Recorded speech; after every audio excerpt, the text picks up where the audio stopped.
Գյումրիում իշխանափոխության հնարավորության և համայնքի խոշորացման մասին շրջանառվող խոսակցություններին լրագրողների հետ զրույցում անդրադարձել է տարածքային կառավարման և ենթակառուցվածքների նախարար Դավիթ Խուդատյանը, նշելով, որ Գյումրիում իշխանափոխության քաղաքական օրակարգը մնում է, սակայն համայնքի խոշորացման հարցը կառավարության կամ նախարարության աշխատանքային օրակարգում չկա։ Ոչ հարգելի գործընկերներ, կառավարությունում և տարածքային կառավարման և ենթակառուցվածքների նախարարությունում այդ թեմայով քննարկում չկա։ Խոշորացման թեման մեր համար ակտուալ է Հայաստանի Հանրապետության բազմաթիվ համայնքների մասով։ Մենք հիմա էլ կառավարության որոշման նախագիծ ունենք, որով պլանավորում ենք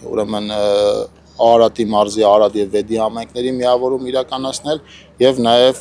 Վանաձորի և Փամբակի միավորում իրականացնել։ Գյումրիի հետ կապված մենք միավորման հարց երբևէ չենք քննարկել և մեր այս պահին աշխատանքային օրակարգում նման հարց չունենք։ Մեզ համար քաղաքական մեծ կարևորություն կա Գյումրիի հետ կապված և մենք